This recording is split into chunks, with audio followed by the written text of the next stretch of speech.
popular sport than hockey. And I'm not knocking the Whalers situation at all. I mean, it was great to have the Whalers here. It was wonderful for the Hartford area's pride. But in terms of football, I mean, it's not going to be a problem to sell out this stadium.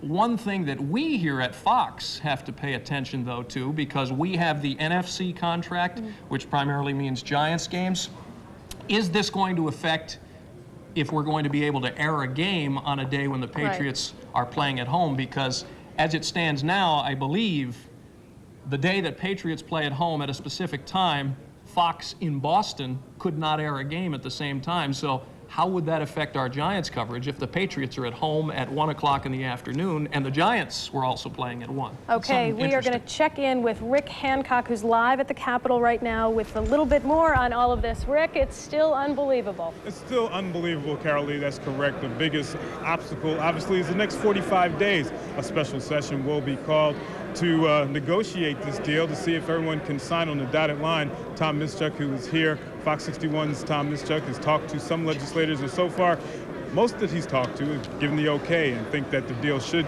be able to happen within the next 45 days. Just, again, you and Tony have been talking about some of the highlights, and of course, they call this a big day, not only for Hartford, Connecticut, but for the state of Connecticut. Mr. Kraft seemed quite moved by the response that he received by the people. In this room was packed, and Mr. Kraft received a very warm welcome here in Connecticut.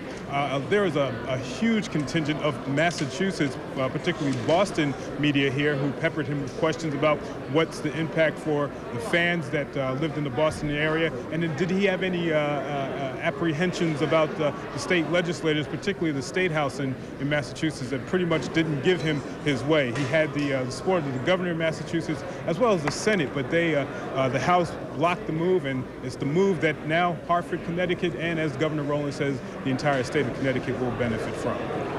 I can't. Rick, I believe the big deal here with regard to the Patriots, and the reason that it got done is because now Robert Kraft can also create more revenue streams with the hotel development as part of the entire Adrian's Landing project. Had it just been a stadium deal, maybe it wouldn't have been enticing.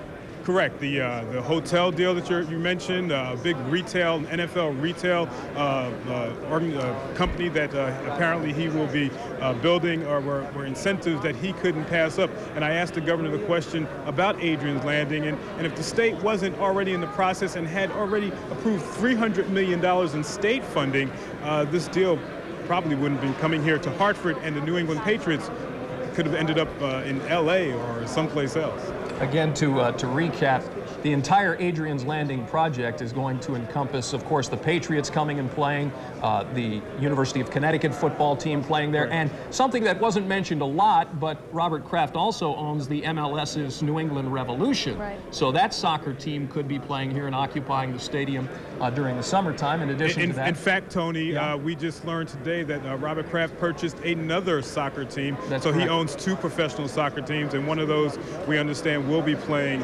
at the new stadium here in Hartford. Rick, something else that you had mentioned before with the Boston media peppering Mr. Kraft with some questions. Mr. Kraft really seemed to emphasize what the warm welcome that he did have, especially with the governor, and it seemed in some ways to allude to the relationship or lack of with Mr. Finneran, the House Speaker in Massachusetts. What was your feel on that? Well, I'm not up to speed on all what's going on up in Massachusetts and Massachusetts politics, but obviously Mr. Kraft is from Massachusetts, so it has to hurt somewhat that he will be leaving the state where he was once a fan, as he mentioned during the news conference, that he was once just a fan sitting in the seats with the other fans, and obviously it hurts him somewhat to move the team, but he said if he didn't, if this deal did not come up with Hartford, that he was either going to have to sell the team, and a new owner most likely would move the team out of the region. So he's hoping that the folks up in Massachusetts will understand and will still support the team because they still will remain in the New England region, although here in Connecticut. All right, Rick, thank you very much. Reporting live from the Capitol. Thanks a lot, Rick. So again, the funding of this $350 million stadium will be paid for through the sale of bonds, and then the bonds will be paid back basically through a 10% tax on tickets to all events that are played on that stadium. That's basically how those bonds will be And certainly paid the back. governor had mentioned that this redefines the city of Hartford, as he was emphasizing the entire state, but it also gives a psychological lift, I think, to the entire area, that you're going to have a big player back in the city.